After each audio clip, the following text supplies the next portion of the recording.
Lord Krishna Naman to all of you. This is Rachi Jain. Today we'll be talking about the managerial response to changes in business environment. We have already talked about liberalization, privatization and globalization. So when any new policy introduces into an economy, there are some changes into the business environment. Okay, तो अब हम बात करेंगे कि जो changes होते हैं उनका रिस्पॉन्स कैसा होता है, या अभी तक लोगों ने कैसे रिस्पॉन्ड किया है उनके लिए, या कैसे रिस्पॉन्ड करना चाहिए आगे भी, उसके लिए हमको हेल्प मिलती है. ठीक है. तो क्या होता है कि किसी भी बिजनेस एंटरप्राइज की जो सक्सेस होती है वो इस चीज़ पे डिपेंड करती है कि हम चेंजिंग बिजनेस एनवायरनमेंट के प्रति कैसे रेस्पॉन्ड कर रहे हैं, या हमने जो अभी तक अच्छे अच्छे बिजनेस एंटरप्राइज देखे हैं तो वो कैसे सक्सेसफुल हुए हैं. वो सारी चीज़ें आपको यहाँ पे बताई गई हैं. ठीक है.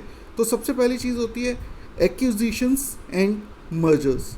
यानी कि अब अगर मान लीजिए कोई कंपनी, अगर आपको लगता है कि जिसमें पोटेंशियल अच्छा था लेकिन वहाँ के जो मैनेजमेंट था वो अच्छा नहीं था, तो आप क्या करें, उसको एक्वायर कर लें, यानी कि उसको टेक ओवर कर लें. जैसे कि आपने देखा HMD ग्लोबल ने रिसेंटली नोकिया को टेक ओवर किया. क्यों? उन्हें पता था कि नोकिया एक ब्रांड नेम है, बहुत अच्छा ब्रांड नेम है, तो उसमें पोटेंशियल है, लेकिन वो माइक्रोसॉफ्ट उसको सही से नहीं चला पा रहा था, तो उसने नोकिया को माइक्रोसॉफ्ट से ख़रीद लिया.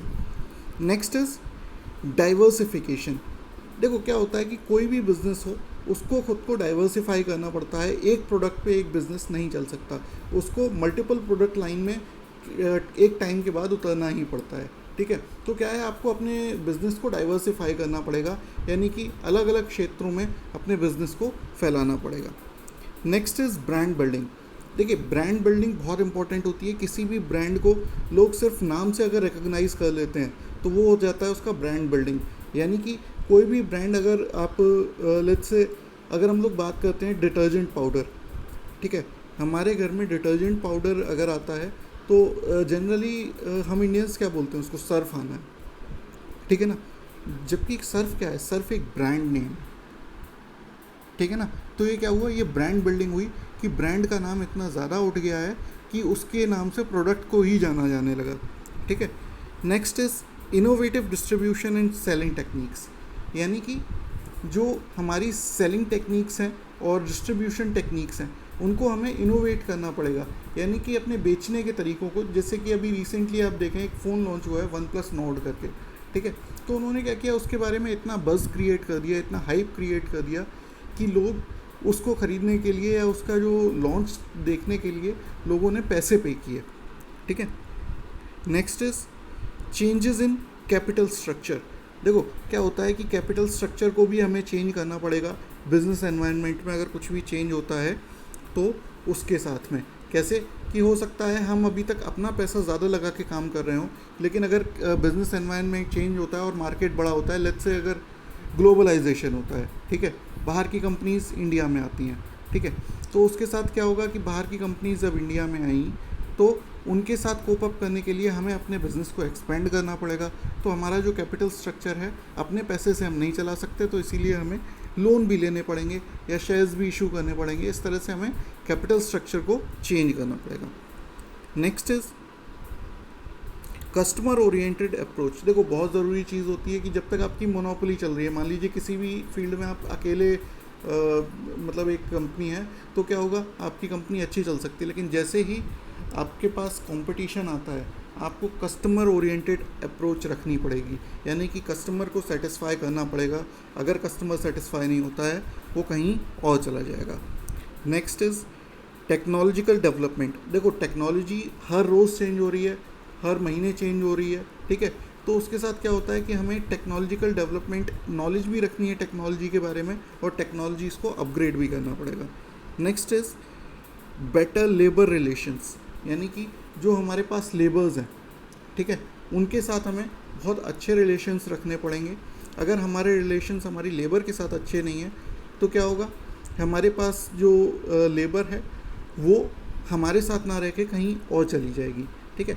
जैसे अगर आज का समय देखें तो आज के समय में तो चलो लेबर कहीं नहीं जाती जल्दी से, लेकिन जब नॉर्मल एक फ्रेज चलता है तो उस समय क्या होता है कि अगर किसी के पास 4 ऑप्शंस हैं और आपने अगर किसी भी लेबर को सही से ट्रीट नहीं किया या आपने किसी भी एम्प्लॉय को सही से ट्रीट नहीं किया तो वो दूसरी जगह जॉब करने चले जाते हैं। ओके, तो अब हम बात कर लेते हैं डीमोनेटाइजेशन की, और ये हम बिल्कुल एक शॉर्ट में बात करेंगे। एक्चुअली ये आपके सिलेबस से हटा दी गई है ये चीज़, ठीक है। डिमोनेटाइजेशन का स्पेशली कॉन्सेप्ट हटा दिया गया है आपके सिलेबस में से। तो शॉर्ट में देख लेते हैं डिमोनेटाइजेशन होता क्या है, what is demonetisation. Demonetisation refers to the act of scrapping a currency unit of its status of as legal tender, यानी कि किसी भी करेंसी यूनिट को, किसी भी करेंसी को उसको एक लीगल टेंडर की तरह से मान्य करने से हटा दिया जाता है, ठीक है ना। कि गवर्नमेंट ने ये कह दिया कि आज से ये लीगल टेंडर नहीं है, आज से ये नहीं चलेगा। आज से जैसे हम लोग बात करें 8 नवंबर 2016 जब हमारे यहाँ डिमोनेटाइजेशन हुआ, तो उसमें क्या हुआ, 500 और 2000 के नोट्स को लीगल टेंडर के एक स्टेटस से हटा दिया गया, ठीक है ना, कि 500 और 2000 के नोट आज से चलना इलीगल है, ठीक है। तो इसमें क्या हुआ, क्यों किया जाता है डिमोनेटाइजेशन, ठीक है ना भाई, कोई तो कारण होंगे ना। देखो, सबसे पहले क्या बात होती है कि डिमोनेटाइजेशन करने में गवर्नमेंट का खर्चा बहुत आता है, क्योंकि पुराने नोट हटा के जब आप नए नोट लाते हैं तो प्रिंटिंग कॉस्ट बहुत ज़्यादा बढ़ जाती है, ठीक है। प्रिंटिंग कॉस्ट और आजकल प्रोग्रामिंग कॉस्ट, यानी कि आपको जितने ATMs वगैरह हैं उन सब में नए नोट की प्रोग्रामिंग करनी पड़ती है, ठीक है। तो इसमें क्या हुआ कि हमारी 86% ऑफ द करेंसी यहाँ पे मार्केट से बाहर हो गई थी, क्योंकि 86% of the currency was in the form of 500 and 2000 rupee notes. Okay, तो हम लोग बात करते हैं ऑब्जेक्टिव्स क्या क्या होते हैं। तो ऑब्जेक्टिव्स होते हैं डिमोनेटाइजेशन के टू कर्ब करप्शन, यानी कि हमें करप्शन को कम करने के लिए डिमोनेटाइजेशन किया करती है हमारी गवर्नमेंट। कैसे, देखिए क्या होता है कि जो करप्शन होता है ज़्यादातर, यानी कि जो रिश्वत वगैरह ली जाती है वो ज़्यादातर कैश में ली जाती है, ठीक है, और बड़ी रिश्वत हमेशा बड़े नोट में ली जाती है, ठीक है। तो क्या होगा कि जिसके पास अगर करप्शन करके किसी ने अपने पास पैसा रख रखा है तो वो बैंक में तो जमा कर नहीं सकता, ठीक है। तो वो क्या होता है, ऐसा पैसा लोगों का बाहर निकल के आता है और वो इनकम टैक्स के सामने आता है, ठीक है। Next is to curtail circulation of counterfeit notes, यानी कि जो नकली नोट होते हैं वो क्या होता है, उनको ख़त्म करने के लिए भी डिमोनेटाइजेशन किया गया था, ठीक है। जो नकली नोट हैं, कई बार रिपोर्ट्स आई थी कि पाकिस्तान से हमारे यहाँ कई तरह के नकली नोट आते हैं, ठीक है, तो उनको ख़त्म करने के लिए भी डिमोनेटाइजेशन किया गया। Next is to restrain funding of illegal activities such as terrorism and drug trafficking. देखो, ये सारी चीज़ें जो होती हैं, टेररिज्म या ड्रग सप्लाई, ये सारे काम कैश में होते हैं, ठीक है। और कैश में क्या होता है कि कैश जब आपके पास बचेगा ही नहीं, सारा पैसा गवर्नमेंट ने बैंक में जमा करा लिया, धीरे धीरे आप निकाल सकते हो, तो क्या होगा, कुछ टाइम के लिए टेररिज्म और ड्रग ट्रैफिकिंग पे रोक लगेगी, या उनकी एक चेन, जो सप्लाई चेन है वो टूट जाएगी। Next is to contain accumulation of black money, यानी कि ब्लैक मनी जो लोगों के पास इकट्ठा होता है, तो अगर हम लोग देखें डिमोनेटाइजेशन के टाइम पे उन्होंने कह दिया था कि 4-4 हज़ार रुपये करके आप चेंज कर सकते हो या जमा पूरा बैंक में कर सकते हो, तो ब्लैक मनी जिसके पास होगा वो जमा तो करेगा नहीं। आपने बहुत सारे इंसिडेंसेस सुने होंगे 2016 में कि बहुत सारे लोगों ने नोट्स को जला दिया, ठीक है। अब बात करते हैं इम्प्लीकेशंस ऑफ डिमोनेटाइजेशन, ठीक है ना, कि डिमोनेटाइजेशन कैसे होता है और उसके क्या क्या इफ़ेक्ट्स होते हैं। तो demonetisation is an expensive process, जो मैं आपको बता चुका हूँ कि बहुत महंगी प्रोसेस है। इसमें क्या होता है, बहुत ज़्यादा पैसा लगता है। क्यों? क्योंकि पूरी नोट्स जो हैं वो नए तरीके से डिज़ाइन होते हैं, नए तरीके से प्रोग्राम करने पड़ते हैं हमारे ATMs, और नई प्रिंटिंग मशीन्स होती हैं उनकी, नई सारा प्लेट्स बनती हैं, प्रिंटिंग प्लेट्स, उसके हिसाब से वो प्रिंट होते हैं, ठीक है। तो इससे क्या हुआ कि अब क्या क्या उससे दिक्कतें आई, तो उसने क्या किया, ट्रेड और कंजम्पशन को सबसे पहले उसने इफ़ेक्ट किया। कैसे कि लोगों का ट्रेड बंद हो गया कुछ टाइम के लिए, जो लोग कैश में ट्रेड कर रहे थे वो बंद हो गया, ठीक है।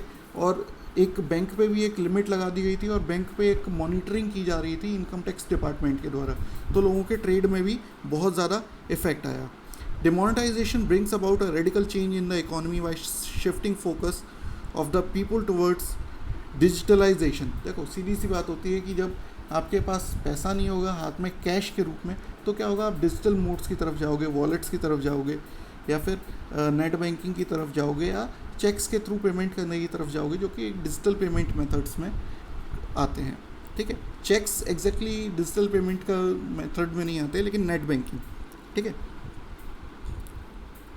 तो डिजिटलाइजेशन से क्या हुआ है वो 3 सेक्शन में हम लोग डिवाइड करके देख सकते हैं। एक तो गरीब, जिनके पास कोई डिजिटलाइजेशन की नॉलेज है ही नहीं।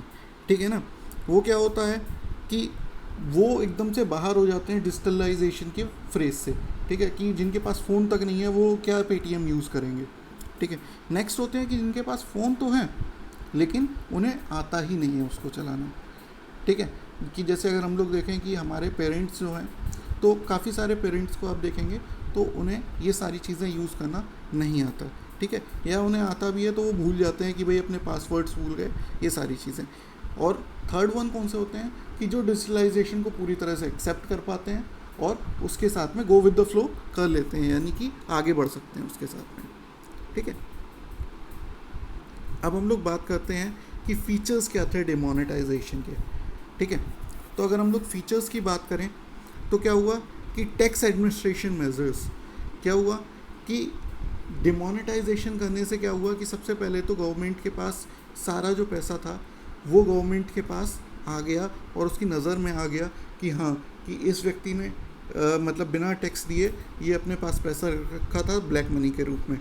ठीक है, तो इसका क्या हुआ कि पेनल्टी वगैरह भी लगाई उन लोगों पे। ठीक है, 100% तक पेनल्टी लगी है, उससे ज़्यादा भी कई लोगों पे। ठीक है, इसीलिए आपने सुना होगा बहुत सारे इंसिडेंसेस ऐसे हुए कि नोट जला दिए कई लोगों ने।